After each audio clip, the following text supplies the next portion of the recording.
Mr. Bauer. Nice to see you in Vienna. This is a piece of art, more like a museum where you can buy something. Is that right? That's true, yeah. You're correct.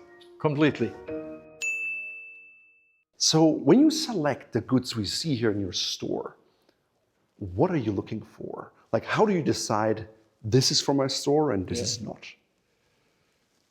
It's the experience of many years, and it's the experience in handicrafts, in quality of cabinet making, in quality of metalwork making.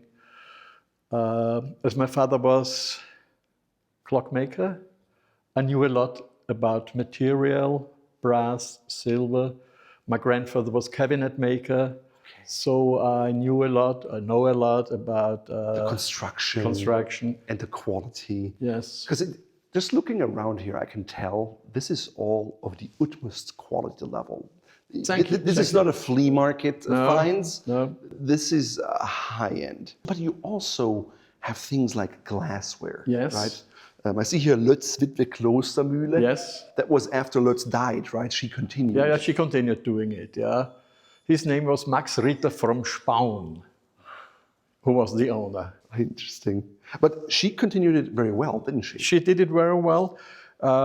She had a lot of very good artists in her staff, let's say, and many designers ordered there to get vases made. And many companies like Bakalowitz, he asked Lötz to make them glass balls for chandeliers and vases from important artists. Even Hoffmann got made their pieces. Interesting. And I think you said earlier that Vienna didn't have glass. It all came from Bohemia. It all came from Bohemia, from the woods. Where the forests, you need a lot of wood to make glass. For the heat. For the heat, yeah. For the stoves. One thing we have to say, this was the most important time Vienna ever had. Artistically. With everything. Artistically, you had designers, architects, famous architects, you had famous medicine people. Yeah. You had musicians like Mahler. Yeah, there was like, you had Freud, but you had Schiele. You had everything at that time. Yeah, like it was kind of, even on a world scale, Vienna was leading at that time. Yeah. It was the most prosperous time we ever had in Vienna.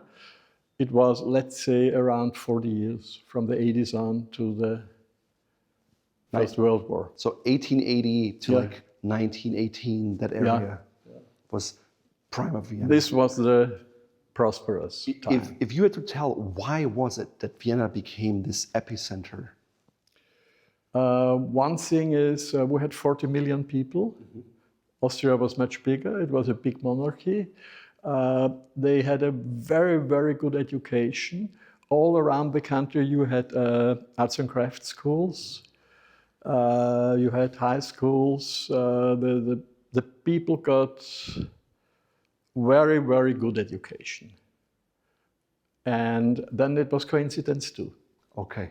Always. Sometimes you need some luck. Yeah. Interesting. Yeah. So over here I see you have this beautiful kind of, what would you call that? Like a table centerpiece? A table centerpiece.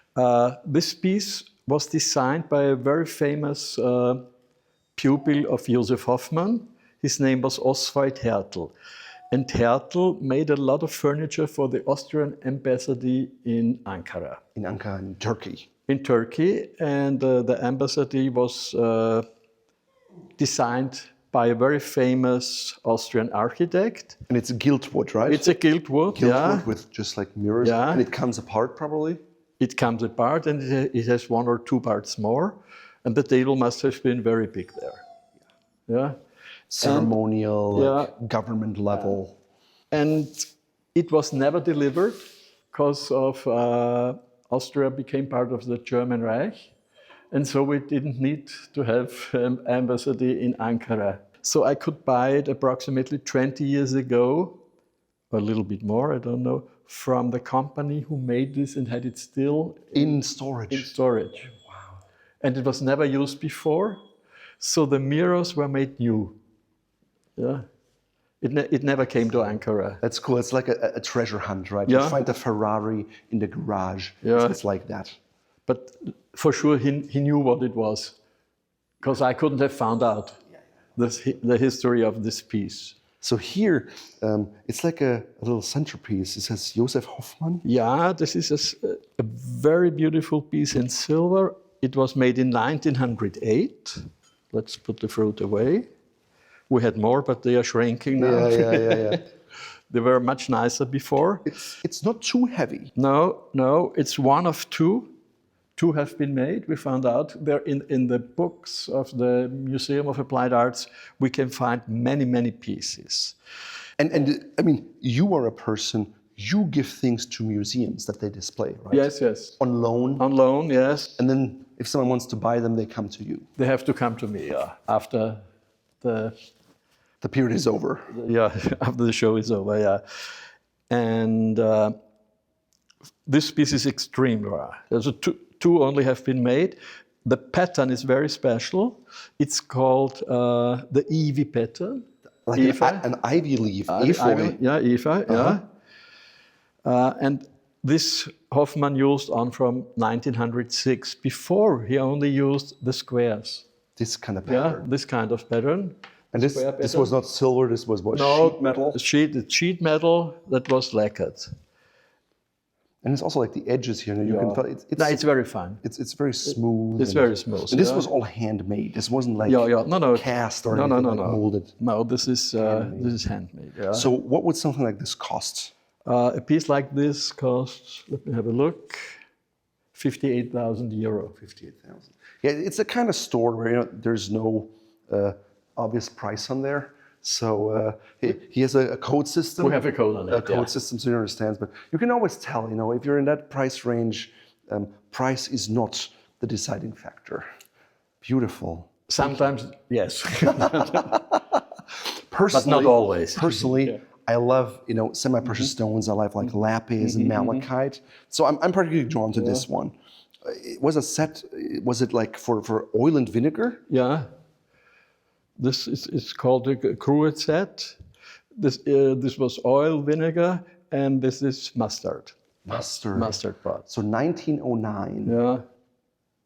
Okay. So who polishes all the silver? I have someone who does it. You're not sitting here on a Sunday? No. 40 years ago, I did it by myself. I had to do this. This is beautiful. It's like great. Dome, just away in this year too. Like they took the part of the malachite that's round. Yeah. So it all is very neat. Now, Hoffmann was a genius. He really was a genius. I mean, it seems like, going through the museum, he made a lot of stuff. And this takes a lot of time. Did he make every single piece? Or he designed it. He designed it. He made all the designs in the workshops. It was made. But he controlled it every day, and if he did not like it, he threw it away. So if the quality was not okay, he threw it away, and the pieces were very expensive. At the time? At the time, too, yeah. So it was for the upper class. For sure. It was for the upper class. No.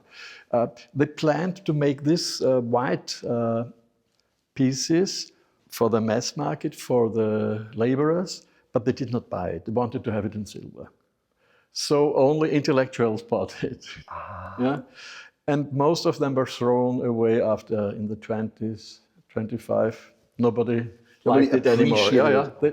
It wasn't enough appreciated anymore. So there's a lot of Josef Hoffmann here. Hoffmann. This is Colomose. This is a very important piece. It's 1903. In 1903, they opened the workshop, the Wiener Werkstätte. And they had a very small workshop, and maybe 2 or 3 have been made from this. So is there a hallmark typical of Colomose? Yes. And same with Josef Hoffmann? If you look here, you have the MK, Colomose, W, Wiener Werkstätte, and the rose mark. I see. And in the beginning, they used very often copper and silvered it. Made it silver plated. Alpaca was like a... No. Alpaca they used too.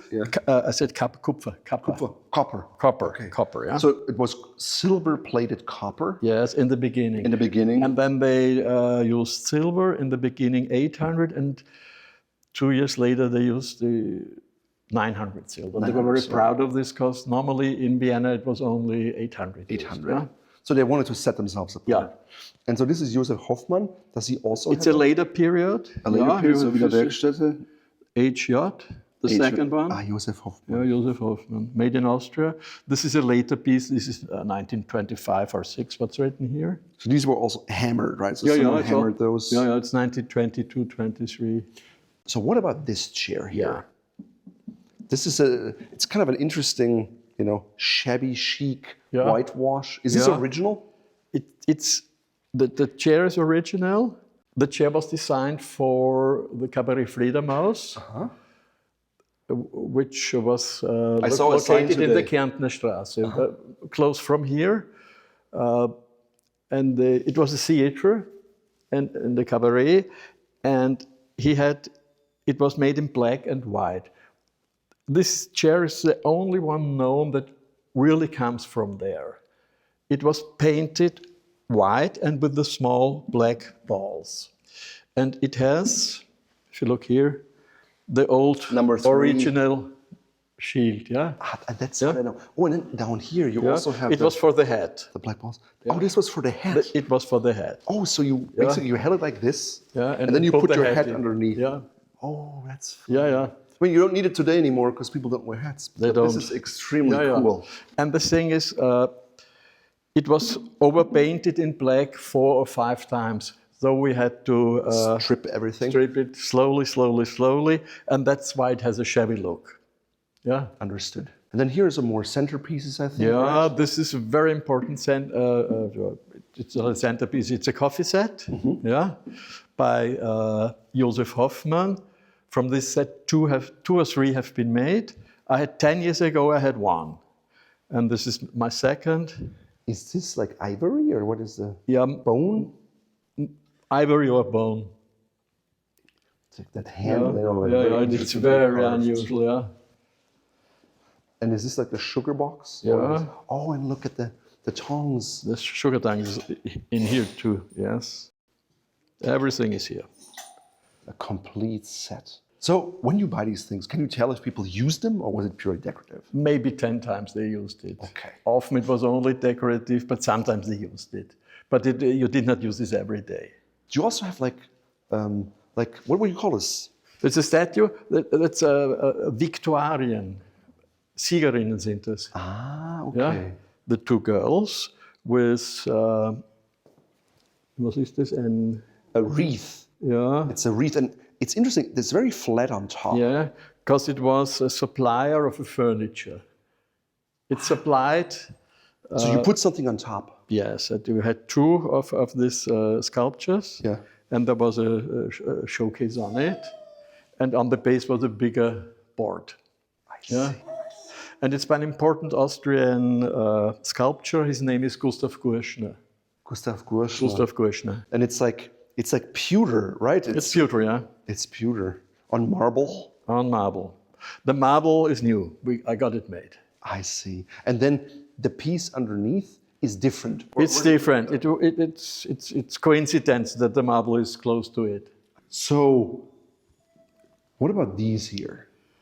This pair of vases have been designed by Josef Hoffmann in the 20s. And the Wiener Werkstätte had a branch in New York. On 5th Avenue. On 5th Avenue. You're right. Yeah, you showed me the enamel today. Yeah, exactly.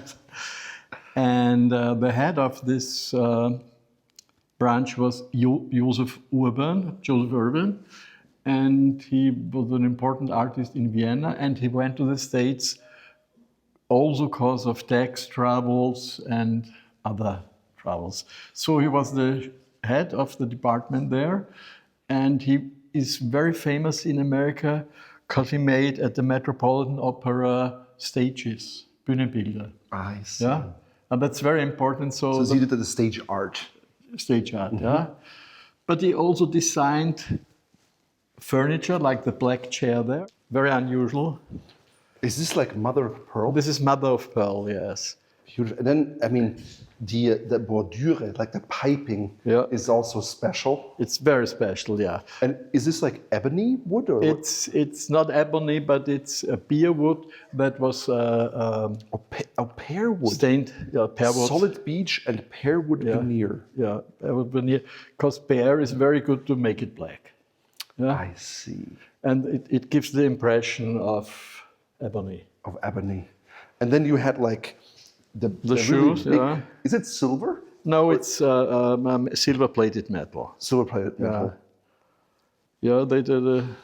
And so this was from 1905. Yeah, and it was for a very important exhibition of the Painters Guard, the Painters Company.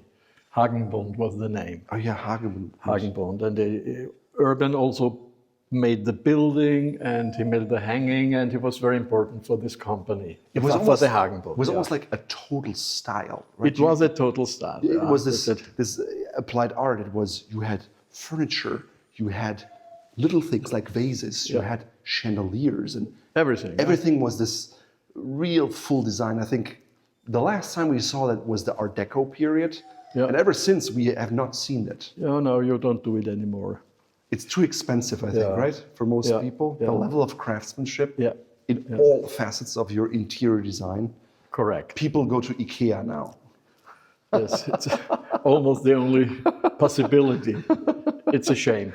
But going back to the two vases, Joseph Urban gave these two vases to Mr. William Sistrom, who was a film producer, as a present.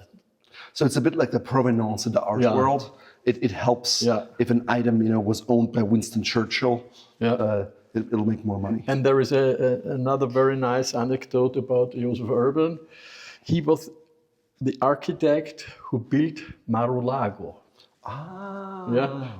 What Trump's? Yeah, West Trump. Mar-a-Lago, okay. The Trump family. Okay, he built it. Yeah. Wow. In the 25 or 28 or 30. So now that I'm standing here, I'm noticing also this beautiful chandelier. It's like crystal glass, I take it? It's crystal glass, So it's balls with like these baguette, almost diamonds. It's crystal glass that has a little bit of lead inside. Yeah. And it gives the beautiful sparkle, like the rainbow colors. Yeah, that's it. And it's in white metal. You can see most chandeliers are in brass, but this one is in white metal, and it's very fine made.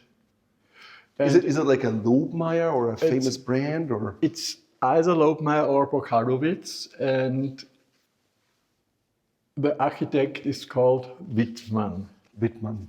I mean, looking over here, it is also an unusual kind of chandelier. It's quite tall. Yeah. It's the same architect. Oh, it's the same architect? Same architect, almost the same time, around 1908, 1910. Interesting. Yeah. I mean, it looks quite different. And you said, like, it's different. Gold. It's gold. And man, these chairs are really nice. Yeah, this is one of the most important designs Dagobert Becher made. It was made in 1913. At that time, and it's not Jugendstil, it's Art Deco, but Art Deco... There was a transition period, right? Yeah. So you have a little... Art Deco would have been like super bold. There's a little bit more Jugendstil decorations. It's kind of the... Yeah, but it's... the Austrian architects were 15 years before Art Deco came in France. And you can find these forms in the 2530s in France. For sure a little bit different, but... They were ahead of their time. Yeah, they were really ahead of their time. I mean, this is beautiful, like the curvature. Yeah. And then, did you have those reupholstered? Yeah, completely. Everything had to be reupholstered after 110, 15 years. This does not work anymore. Is it easy to find craftsmen who can do this kind of work? It's almost impossible. It's... beautiful. It's really difficult to find people who can do this, and it's hundreds of hours works. So how much does a set like this cost? There are 3 chairs more and 1 table. 4 chairs. Yeah, it's a big set, and then the costs are around 600,000. 600,000. So when people buy this type of furniture, do they use it? Yeah, for sure. Otherwise, or they buy it for a museum, but for a museum you only need one chair. Yeah? So they use it. Is it comfortable to sit in? It's very comfortable. Please take a seat. Oh, thank you. You like it? Yes, I mean, it's, you know, I wouldn't say it's the most comfortable chair I've ever sat in, but it's nice. It's definitely more comfortable than a lot of furniture I've sat on. You know, it was made for the entrance hall of a man. And this entrance hall must have had 100 square meters. It must have been big. Yeah, about 1,000 or 1,100 square feet. So yeah, it was big. really big. Yeah, and this is a reconstruction of this hall, of the windows. That's the reason why we put this here. And on the old photos, on the old documentations, you can see one chair, one table, and in another corner, again, one chair and one seat and a small table. And the sofa in another corner. I mean, they were big sets, and you know, I know from like Frank Lloyd Wright, you often make a building and then say, "I'll also make the furniture for you." How was that with the Wiener Werkstätte? Was that they did the same? Yeah. So, das Gesamtkunstwerk, it's called. Das Gesamtkunstwerk, yeah.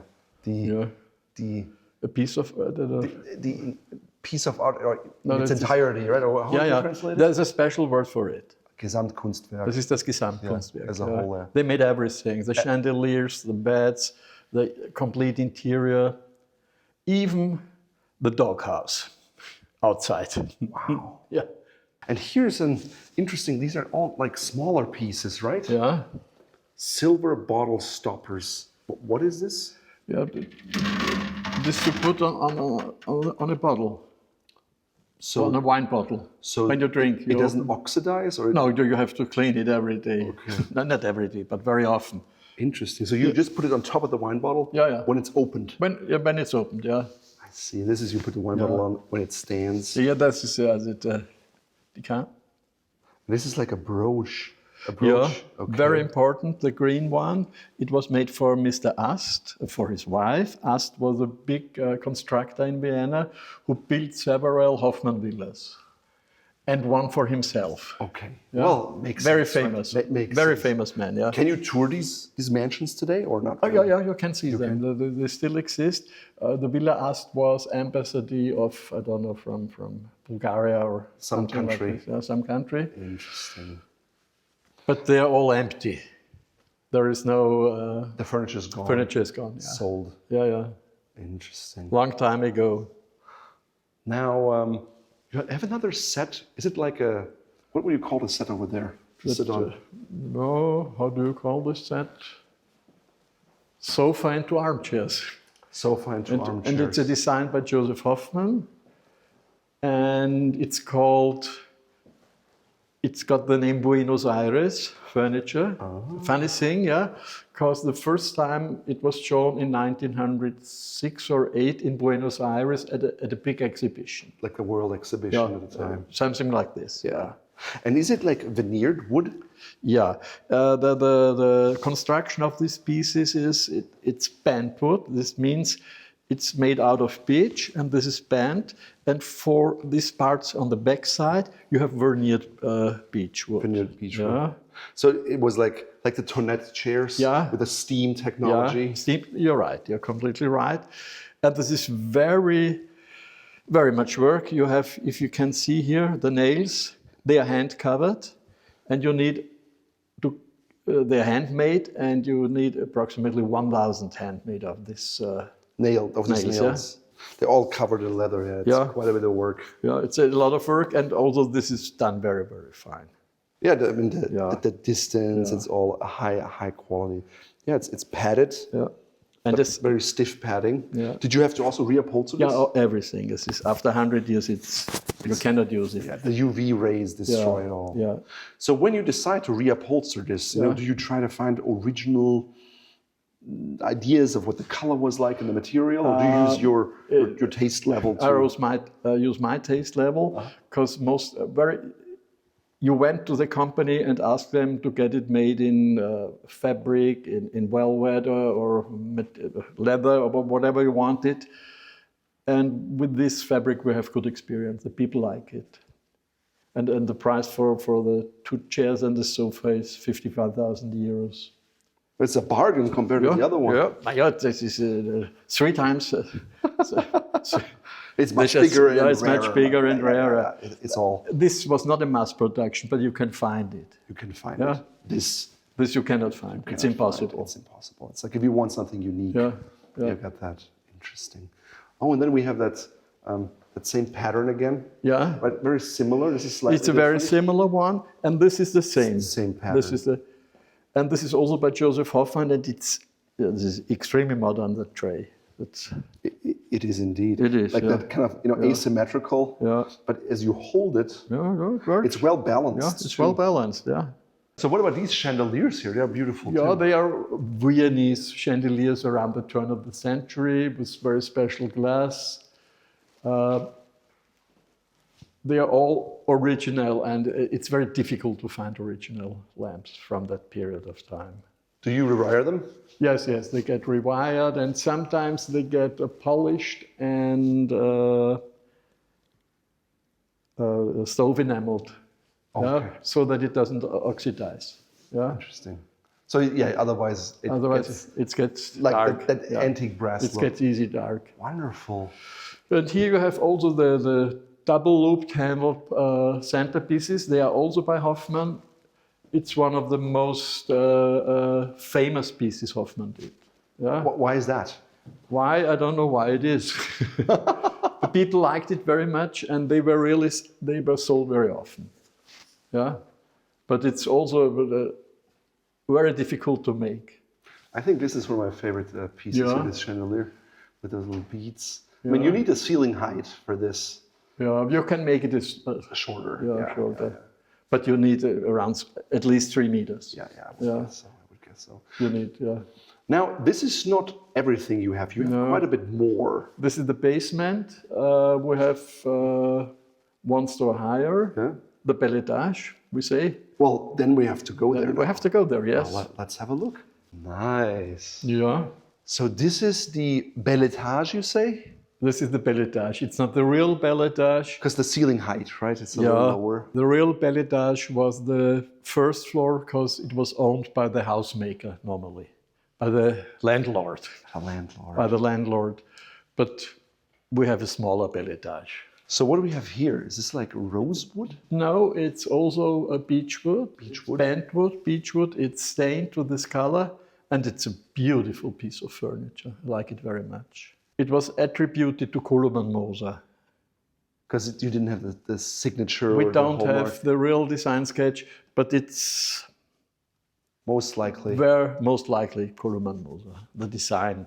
For sure, it was made by a company. No, Moser was not a cabinet maker. Yeah. But the design, yeah. This is interesting too here with the wooden inlays. Yeah, this is a full front desk. So a secretaire. A secretaire, yeah, by an Austrian cabinet maker called Niedermoser. So That's how you would have it. And then if you actually would write something, you'd have it down. you can draw a little bit, yeah. And then it have more space to fix it. Yeah, that's more stable, more solid. It's also the workmanship, you can tell, Yeah. even in hidden areas. Yeah, it's very perfect, fine. yeah. It has to be. Let's see that. And then there's like these bentwood chairs again. Yeah. This is oak though, right? Oak veneer maybe, or what is it? It's made like oak. It's not. It's always beech, but it's a decor. It's called oak decoration. Yeah. Okay. But they are very famous. These chairs. They are called the barrel chairs, and Hoffmann designed them 1900. They were really modern at that time. Yeah. What do we got here? Here we go. Sometimes I also buy pieces that are not from Austria. Yeah. And this is one of these pieces by a very important German artist called Heinrich von Vogeler. He lived near Bremen. Wilkens und Söhne. Yeah. It's a real, With a monogram on it. yeah. And the family was a very rich Hamburg family who had a big house at the Alster. Okay. Really, I studied in Hamburg, so I'm familiar with you know the these Alster, places, yes. yeah?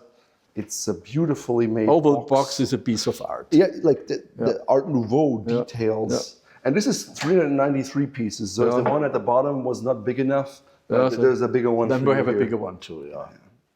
Great thing, yeah. Magnificent. I always like the big old school blades. Yeah. When you touch them, like they're wide in the front. Yeah. And this even has a little like saw teeth. Solingen Eichenlaub, rostfrei. Rostfrei. Yeah. Yeah. But the rostfrei was made a little bit later. At that time, they didn't have the rostfrei. Yeah. One of my favorite pieces up here is this piece over here. Showcase, yeah. What is it? It's a showcase? Yeah, it's a kind of a showcase, yeah. It was for sure made for a dining room, but it has these vitrines on the top, so it's more a showcase, and it's open to every side, so light gets into it.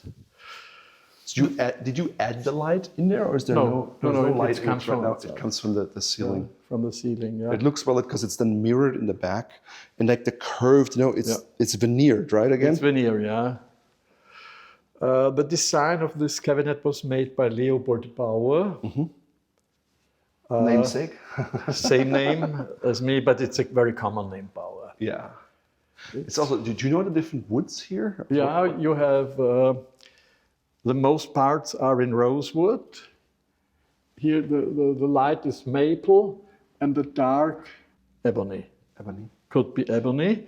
Inside, the cabinet is made in so-called lemon wood. Lemon wood. Lemon wood, yeah. It's called lemon wood. It's not lemon, but it's from the color. The Austrian called it lemon wood. Yeah? Because it's so yellow, maybe. Yeah, that gave it the name. Well, you can tell it's very finely made, like dovetail construction, light wood. Yeah. It's really beautiful. And after all these years, it slides in beautifully. Yeah. It's the highest quality of cabinet making we have. So the interesting part too, the workmanship is on the inside of this cabinet. Yeah, no, it's highest quality, and against the dust they made, we call it Nut and Feder. You have here a hole, and here you have a piece of wood. If you close it, the dust cannot get in. It's like a groove and ridge, so the dust can't get past it, right? Very smart. Yes. Like you don't want to waste your time cleaning. Always, yeah. And Ingenious. The system for the glass holders is extremely fine, done in brass. Oh, and you can move them basically. You can move it. But high quality. It's not flimsy. No, it's highest quality. It's not like wood pegs. Yeah. They made this like metal pieces. It was all like, wow. Well, it was for eternity. Almost, let's say almost eternity. Almost for eternity. And there have been made two of them. I found the documentation for the flat where they were, and in this flat there were two of them. Yeah. Probably like opposite from one another? No, it was on one side. On one side, yeah. Beautiful. Yeah, it's great. One thing I wanted to show you is a very, very famous chair by our well-known architect. Right? Architect Adolf Loos. Oh. And it's very interesting. He designed it for the Café Museum in Vienna. And normally bentwood furniture has a round diameter, is round, but they are elliptical. And he did this to make the chair, to give the chair less weight. Yeah. I see. That's the reason. It's strong enough, but it has less weight, and this makes it more practicable in the restaurant. It's quite lightweight. It's quite lightweight, yes. So this was made by Tonet? No, this was not made by Tonet. He wanted to get it made by Tonet. Loos was a young architect, went to the company Tonet and said, please, could you do this chair for me? And they said to him, no, we are not interested. And then he went to Jakob and Joseph Kohn, who were the competitors of Tonet, and they said, we will make it for you. And from that time on, many designers worked for Kohn, and Kohn became more famous than Tonet. That's very ironic, interesting. Right? Yeah. They had the opportunity, but didn't recognize it. They didn't recognize it. 3 years later, they had architects too. But then Kohn was the leader with Hoffmann and Kolomoser. So this Café Museum, yeah, where is it located? It's still existing in the Operngasse, close to the Secession building, close to the Naschmarkt. But it was restored, and all the old furniture was thrown out. But so you it's have a shame. Original one. I have 4 original chairs from there. And how do you know they are original? Are they hallmarked too? Yeah, how they are made. Yeah, In that elliptical yeah. shape? In the 80s, they made a reproduction of them. Yeah, but you can see it. In the 1980s. Yeah, in the 1980s. Yeah, but you can see it. Beautiful. Thank you for showing us the Adolf Loos chair. Adolf Loos chair. That could have been a tonette, but was a cone. What was a cone? Yes. Well, thank you so much. Thank you again. This was a true pleasure. Thank you for taking the Same time for me. to showing us around, and I can just imagine all the pieces you must have in storage. It's probably a treasure trove. So I hope more museums will approach you and show the world this beautiful Viennese craftsmanship. Thank you. These are really good wishes for me.